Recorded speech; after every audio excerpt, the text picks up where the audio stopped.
नमस्ते दोस्तों, मेरे चैनल में आप सबका स्वागत है। आज हम श्री साई सच्चरित्र का चौथा अध्याय आरंभ करने वाले हैं। श्री साई बाबा का शिरडी में प्रथम आगमन।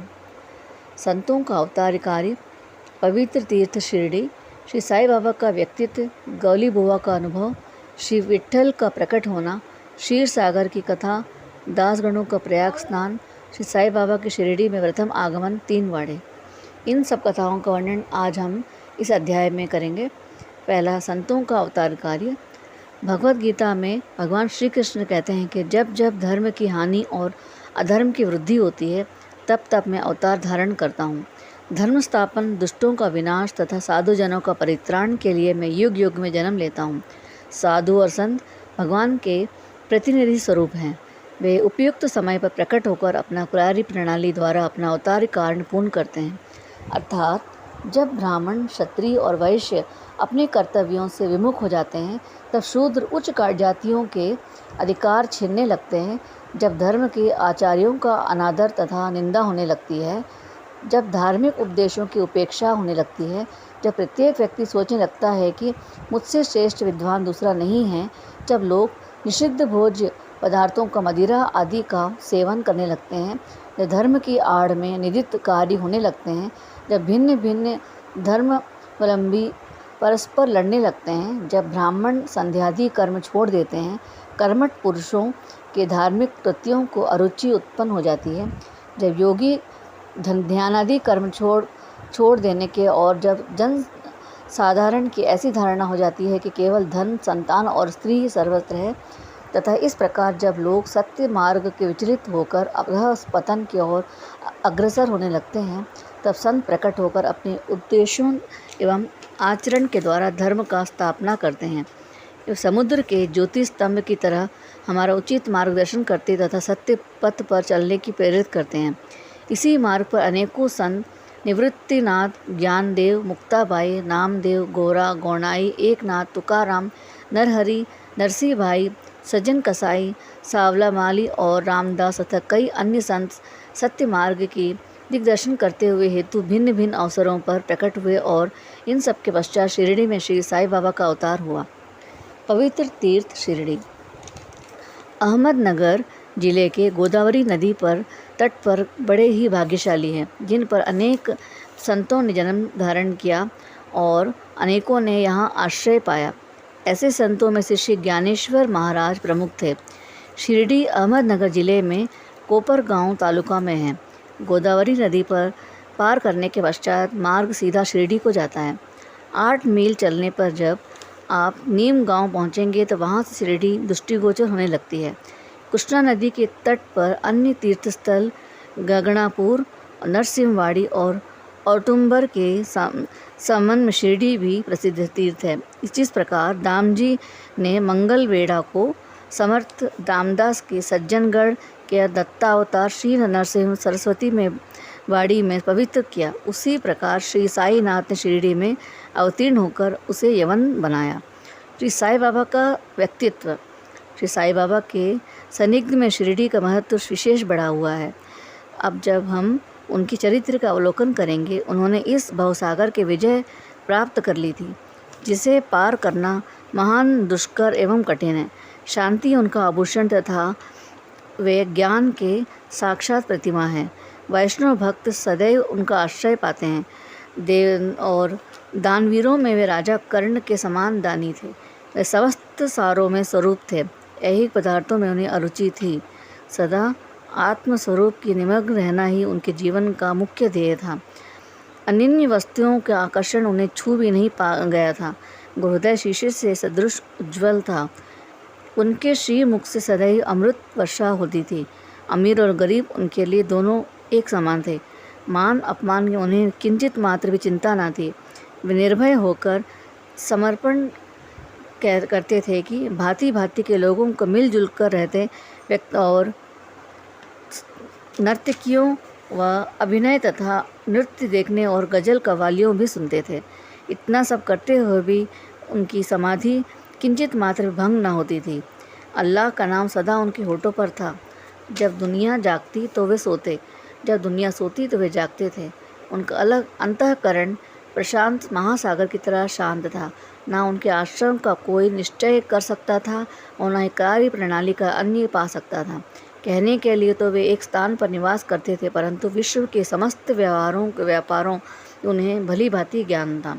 उनके दरबार में रंग ही निराला था। वे प्रतिदिन अनेक किंवदंतियाँ कहते थे, परंतु उनकी अखंड शांति किंचित मात्र भी विचलित न होती थी। वे सदा मस्जिद की ओर दीवार के सहारे बैठे रहते थे तथा प्रायः मध्या और सायंकाल लेंडी में चावड़ी के और वायु सेवन करते जाते और सदा आत्मस्मित ही रहते थे।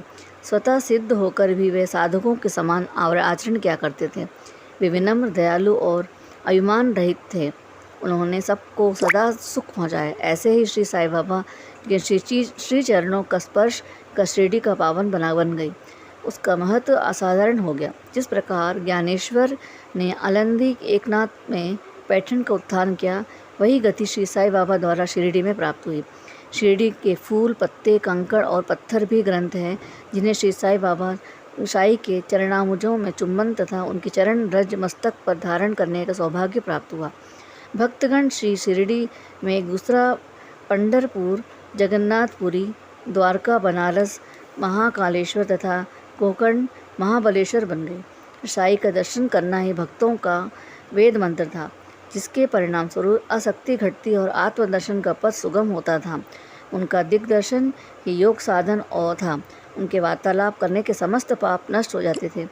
उनका पाद सेवन करना त्रिवेणी स्नान के समान था तथा चरणामृत पान करने मात्र ही समस्त इच्छाओं की तृप्ति होती थी। उनकी आज्ञा हमारे लिए वेद सदृश थी। प्रसाद तथा उदी ग्रहण करने के लिए चित्त की शुद्धि होती थी। वे ही हमारे राम और कृष्ण थे, जिन्होंने हमें मुक्ति प्रदान की। वे ही हमारे परब्रह्म थे। वे छंदों से भी परे रहते तथा कभी निराश ना व हताश नहीं होते थे। वे सदा आत्मस्थित और चैतन्य धन तथा आनंद की मंगल मूर्ति थे। कहने को तो शिरडी उनका प्रमुख केंद्र था, परंतु उनका कार्य क्षेत्र पंजाब, कलकत्ता, उत्तरी भारत, गुजरात, ढाका, कोंकण तथा विस्तृत था। श्री साईं बाबा की कीर्ति दिन प्रतिदिन चहु और फैलने लगी और जगह जगह से उनके दर्शनार्थ आकर भक्त लाभ उठाने लगे। केवल दर्शन से ही मनुष्यों, चाहे वे शुद्ध तथा अशुद्ध हृदय के हो, विचित्र और परम शांति मिलती थी। उन्हें उसी आनंद का अनुभव होता था जैसा कि पंढरपुर में श्री विट्ठल के दर्शन से होता था। यह कोई अतिशयोक्ति नहीं है। देखिए, एक भक्त ने यही अनुभव पाया है। गौली बुआ लगभग 15 वर्ष के वयोवृद्ध भक्त थे, जिनका नाम गौली बुआ था। पंडरी के एक वारकरी थे। वे 8 मास पंढरपुर तथा 4 मास और गंगा तट पर निवास करते थे। सामान ढोने के लिए वे एक गधे को अपने पास रखते और एक शिष्य को भी सदैव उनके साथ रखते थे। प्रतिवर्ष वारी लेकर पंढरपुर जाते और लौटते समय बाबा के दर्शनार्थ शिरडी आते थे। बाबा पर उनका अगाध प्रेम था। वे बाबा की और एक टक निहारते और कह उठते थे कि ये तो श्री पंढरीनाथ है, श्री विट्ठल के अवतार, जो अनाथ नाथ, दीन दयालु और दीनों के नाथ हैं। गली बुआ श्री विठोबा के पास परम भक्त थे। उन्होंने अनेक बार पंढरी में की यात्रा की तथा प्रत्यक्ष अनुभव किया कि श्री साईं बाबा सचमुच ही पंढरीनाथ है। विट्ठल स्वयं प्रकट हुए। श्री साईं बाबा की ईश्वर चिंतन और भजन से विशेष अभिरुचि थी। वे सदैव अल्लाह मालिक पुकारते तथा भक्तों को कीर्तन सप्ताह करवाते थे। इसे नाम सप्ताह भी कहते थे। एक बार उन्होंने दासगणों को कीर्तन सप्ताह करने की आज्ञा दी। दासगणों ने बाबा से कहा कि आपकी आज्ञा मुझे शिरोधार्य है, परंतु इस बात की आश्वासन मिलना चाहिए कि सप्ताह के अंत में विट्ठल भगवान अवश्य प्रकट होंगे। बाबा ने अपना हृदय स्पर्श करते हुए कहा कि विट्ठल अवश्य प्रकट होंगे, परंतु साथ ही भक्तों की श्रद्धा व तीव्र उत्सुकता भी होना अनिवार्य है। और ठाकुर नाथ की डंकपुरी, विट्ठल की पंडरी, रणछोड़ में द्वारका यही थी। किसी को दूर जाने की आवश्यकता नहीं है। क्या विट्ठल कहीं बाहर से आएंगे? वे तो यहीं विराजमान है। जब भक्तों को प्रेम और भक्ति का स्तोत्र प्रवाहित होता तो विट्ठल स्वयं ही यहाँ प्रकट हो जाएंगे। सप्ताह समाप्त होने के बाद विट्ठल भगवान इस प्रकार प्रकट हुए। काका साहेब दीक्षित सदैव के भांति स्नान करने के पश्चात जब ध्यान करने के बैठे तो उन्होंने विट्ठल को दर्शन हुए। दोपहर के समय जब वे बाबा के दर्शनार्थ मस्जिद पहुँचे तो बाबा ने उनसे पूछा, क्यों विट्ठल पाटिल आए थे ना, क्या तुम्हें उनके दर्शन हुए हैं? वे बहुत चंचल है, उन्हें दृढ़ता से पकड़ लो, यदि थोड़ी भी असावधानी की तो वे बचकर निकल जाएंगे। यह प्रातःकाल की घटना थी कि और दोपहर के समय उन्हें पुनः दर्शन हुए। उसी दिन इस चित्र के बेचने वाला विठोबा के 20-25 चित्र वहाँ लेकर बेचने को आया। वह चित्र ठीक वैसा ही था जैसा कि काका साहेब दीक्षित को ध्यान में दर्शन हुए थे। चित्र देखकर और बाबा के शब्दों का स्मरण कर काका साहेब को बड़ा विस्मय हुआ और प्रसन्नता हुई। उन्होंने एक चित्र सहर्ष खरीद लिया और उसे अपने देवघर में प्रतिष्ठित कर दिया। ठाणा के अवकाश प्राप्त मामलदार श्री वी देव ने अपने अनुसंधान के द्वारा यह प्रमाणित कर दिया कि शिरडी पंढरपुर की परिधि में आती है। दक्षिण में पंढरपुर श्री कृष्ण का प्रसिद्ध स्थान है, अतः शिरडी ही द्वारका है। द्वारका की एक और व्याख्या सुनने में आई है कि जो कि के नारायण अय्यर द्वारा लिखित भारतवर्ष का स्थायी इतिहास में स्कंद पुराण में उद्धृत की गई है। वह इस प्रकार है, चतुर्वर्णा अपि वर्गाणां यत्र द्वारणे सर्वथा अतो द्वारावती युक्तां विभक्त विवादिभि। जो स्थान चारों वर्णों के लिए लोगों के लिए धर्म, अर्थ, काम और मोक्ष के लिए सुलभ हो, दार्शनिक लोग उसे द्वारका के नाम से पुकारते हैं। शिरडी के बाबा की मस्जिद केवल चारों वर्णों के लिए ही नहीं अपितु दलित, अस्पृश्य, भागोजी, सिंधिया जैसे कोडी आदि सभी के लिए खुली हुई थी, अतः शिरडी को द्वारका कहना ही सर्वथा उचित है। भागवत राव क्षीर सागर की कथा है। श्री विट्ठल पूजन के बाबा में इतनी रुचि थी कि जब भागवत राव क्षीर सागर की कथा से स्पष्ट है। भागवत राव के पिता विठोबा के परम भक्त थे, जो प्रतिवर्ष पंढरपुर के चारों ओर लेकर जाते थे।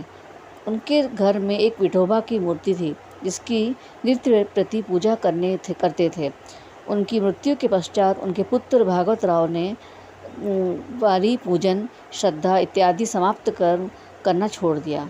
जब भागवत राव शिरडी आए तो बाबा ने उन्हें देखते ही कहने लगे कि इनके पिता मेरे परम मित्र थे, इसी कारण मैंने इन्हें अब यहाँ बुलाया है।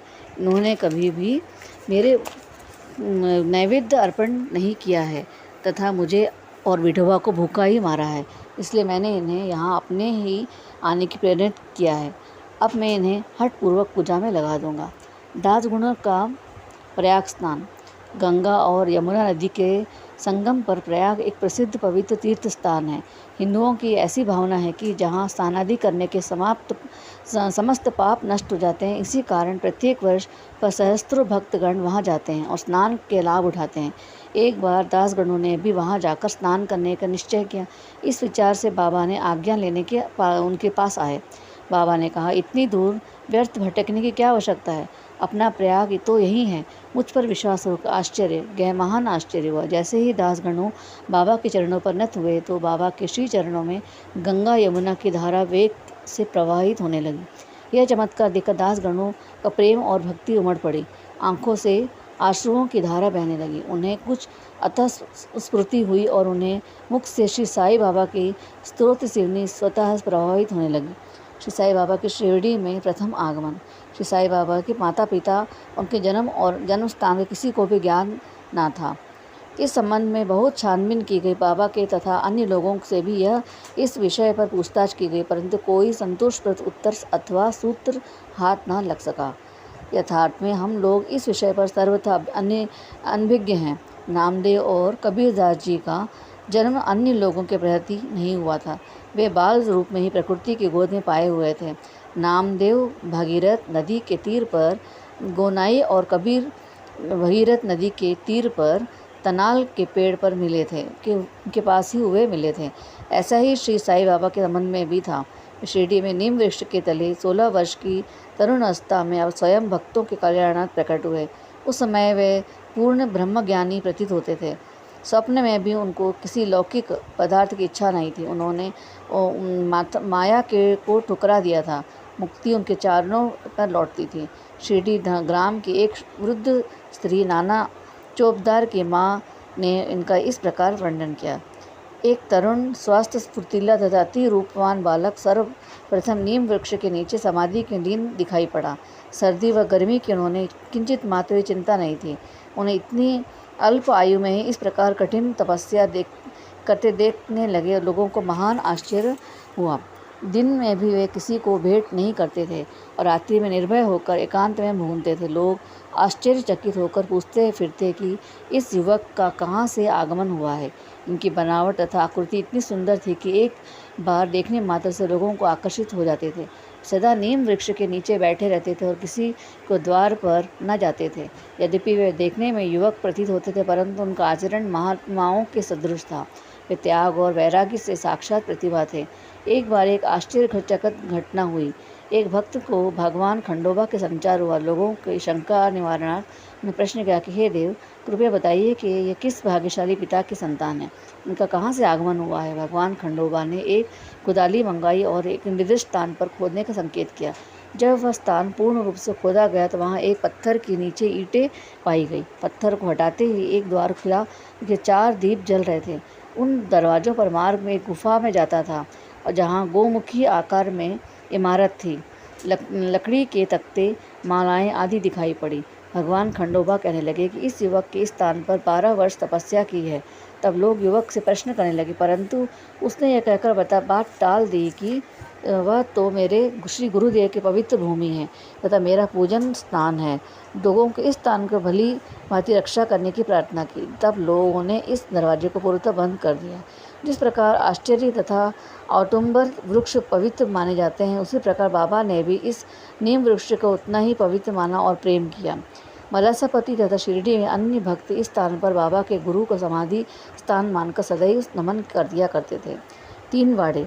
3 नीम वृक्ष के आसपास भूमि श्री हरि विनायक साठे को मोल ली और उस स्थान पर वे एक विशाल भवन का निर्माण किया, जिसका नाम साठेवाड़ा रखा गया। बाहर से आने वाले यात्रियों के लिए वह वाड़ा एकमात्र विश्राम स्थान था, जहाँ सदैव भीड़ रहा करती थी।